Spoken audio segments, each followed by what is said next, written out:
नमस्कार, मैं कृति आपका अपने YouTube चैनल पर स्वागत करती हूँ। आज मैं आप सबके समक्ष स्कंदगुप्त नाटक की मूल कथा प्रस्तुत करने जा रही हूँ।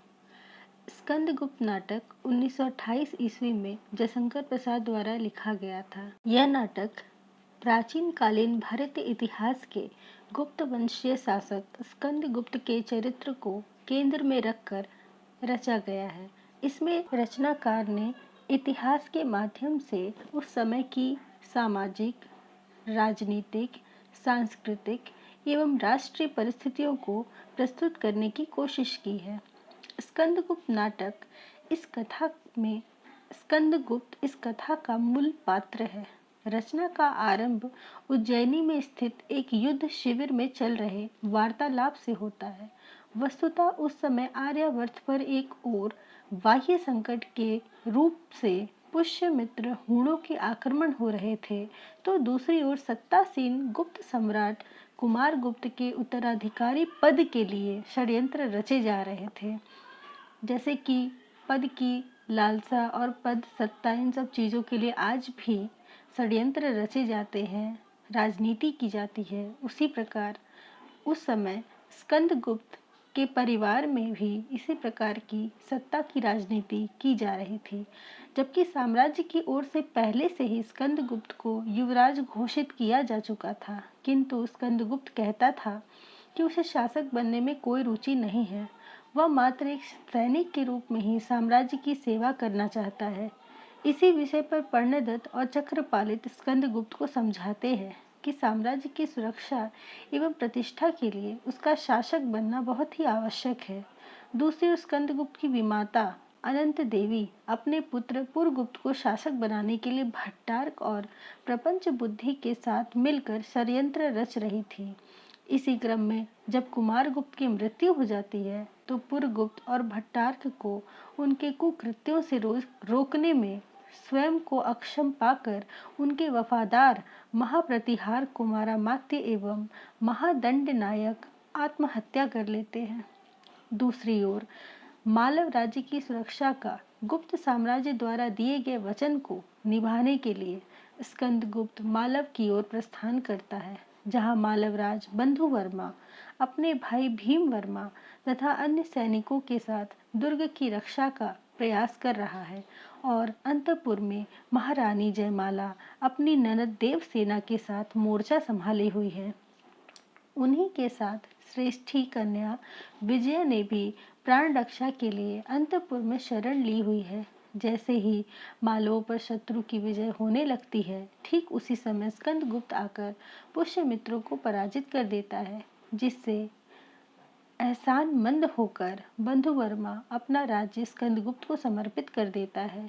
इसके पूर्व विजया एवं देवसेना दोनों स्कंदगुप्त के प्रति अनुराग रखने लगती हैं, लेकिन जब बंधुवर्मा ने स्कंदगुप्त को अपना राज्य समर्पित कर दिया, तो विजया को ऐसा लगा कि देवसेना से स्कंदगुप्त का विवाह कराने के लिए बंधुवर्मा ने ऐसा कार्य किया है। इसीलिए वह देवसेना के प्रति ईर्ष्या भाव रखने लगती है। यहाँ तक कि उसने एक बार प्रपंच बुद्धि से मिलकर उसकी बलि तक दे देने का षड्यंत्र रचा, जो अंततः विफल रहा। किंतु देवसेना से बदला लेने के लिए विजया पुनः स्कंदगुप्त के शत्रुओं अनंत देवी, भट्टार्क एवं पुरगुप्त से मिल गई और भट्टार्क के प्रति विशेष अनुराग दिखाने लगी। किंतु एक अवसर पर जब उसने पुनः स्कंदगुप्त को पाने का प्रयास किया और यह भेद भट्टार्क के सामने खुल गया, तो उसे अंततः आत्महत्या करनी पड़ी। एक ओर जब स्कंदगुप्त मालव के प्रश्नों में उलझा हुआ था, तो दूसरी ओर षड्यंत्रकारियों ने स्कंदगुप्त की माता देवकी की हत्या का भी षड्यंत्र रचा। किंतु यहाँ भी आकस्मिक रूप से स्कंदगुप्त का प्रवेश होता है और वह षड्यंत्र को विफल कर देता है। इसके उपरांत अवंती दुर्ग में एक राज्य सभा आयोजित की जाती है, जिसमें स्कंदगुप्त को शासक घोषित कर दिया जाता है और देवकी माता के परामर्श पर सभी षड्यंत्रकारियों को स्कंदगुप्त क्षमा कर देते हैं। किंतु अभी भी साम्राज्य पर से संकट नहीं टला था और षड्यंत्रकारियों ने हूण आक्रमणकारियों के साथ दुर्भी संधि कर ली थी एवं गांधार घाटी पर आक्रमण कर दिया था।